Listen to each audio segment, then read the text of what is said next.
Sud Radio Midi, Christine Bouillot. Christine Bouillot qui va parler de beaucoup d'actualités et puis évidemment cette actualité forcément impossible d'y couper, ce variant Delta qui progresse.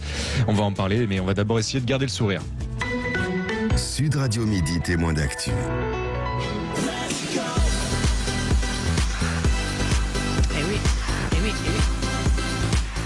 Et oui, parce que les boîtes de nuit rouvrent ce soir, alors on va forcément on donne du sourire dans cette actu quand même, hein, Bernard Augustin. Pour ceux qui nous regardent en Facebook Live, les néons sont allumés, la musique qui est à fond. Mais forcément, on va être obligé d'en parler, ce variant Delta qui sera peut-être majoritaire en France dès ce week-end. Et on en parle avec le professeur Jacques Isopé, chef du service de virologie du CHU de Toulouse. Bonjour, professeur Jacques Isopé. Bonjour. Merci d'être avec nous. Est-ce que vous allez préconiser les sorties en boîte de nuit ? Est-ce que, puisqu'elle rouvre aujourd'hui, on va en parler dans un instant, mais est-ce bien judicieux d'y aller ?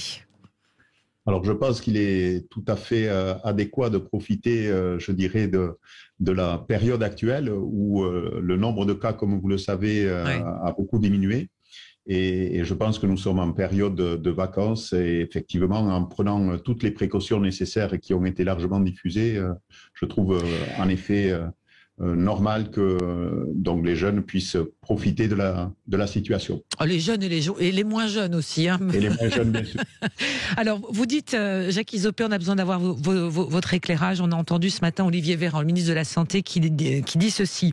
Le variant Delta est en train progressivement de remplacer toutes les autres souches du coronavirus qui existaient et il sera majoritaire probablement ce week-end dans notre pays. Ça veut dire quoi ? Est-ce que vous l'avez constaté ? Que faut-il comprendre de cette déclaration ?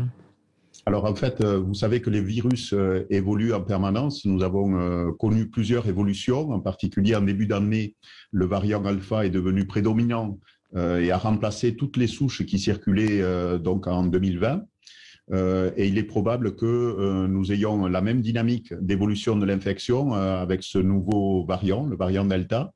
Les éléments que nous avons indiquent en effet que, comme dans d'autres pays, en particulier donc en Angleterre, au Portugal, en Espagne, en quelques semaines, donc ce variant Delta va remplacer le variant Alpha qui était largement prédominant. Mmh. Donc les éléments que nous avons pour la région donc sont tout à fait conformes à cette observation. Nous sommes à peu près actuellement à 1/3 des tests positifs par PCR liés à l'infection par ce variant. Donc ça veut dire qu'une quatrième vague, je dis ça parce qu'on entend beaucoup de choses, hein, professeur, on essaie d'y voir clair, la quatrième vague est attendue, de quelle ampleur, enfin, on a l'impression de revivre encore un scénario tellement connu. Non, la situation est complètement différente de celle que nous avons connue précédemment. D'accord. Vous le savez, la vaccination, plus de la moitié donc de notre population est déjà vaccinée, donc l'impact sera nécessairement complètement différent. D'accord. Néanmoins, il faut rester prudent et on va y revenir, mais oui. Je pense que le message clé est d'accélérer et d'accroître encore cette vaccination qui est vraiment une barrière très importante. Les choses seront très probablement différentes pour cette raison-là et également parce que donc les personnes les plus fragiles donc ont été vaccinées. Une grande proportion d'entre elles ont été vaccinées et donc elles seront protégées des formes sévères. Alors, la vaccination, donc vous dites, restera le seul moyen de continuer à vivre presque normalement, je dirais. Vous avez mené au CHU de Toulouse une étude. Alors, parlez-nous-en. Quelles sont les conclusions auxquelles vous êtes arrivés ? Alors, en fait, l'étude que nous avons menée au CHU de Toulouse est une étude chez les soignants. Et donc, une question qui nous intéressait était de savoir si les anticorps neutralisants, ceux qui protègent contre l'infection, persistaient de manière prolongée. Donc, nous avons suivi les personnes qui avaient développé des anticorps suite à une infection. Certaines d'entre elles ont d'ailleurs été vaccinées et nous avons observé que d'une part, chez les personnes donc, qui n'avaient pas encore été vaccinées, les anticorps persistaient, mais qu'il y avait vraiment un bénéfice, même si elles avaient eu une infection, à avoir au moins une dose. Car alors, elle développait une concentration très importante d'anticorps. Donc ça, c'est une observation qui a été retrouvée par d'autres équipes au niveau international et qui me paraît très intéressante. Oui, donc c'est important ce que vous dites, hein, professeur, parce qu'il y a encore cette frange de la population qui attend, qui hésite. Donc vous dites qu'il y a un bénéfice important Absolument. À la vaccination, dès la Absolument. Première injection.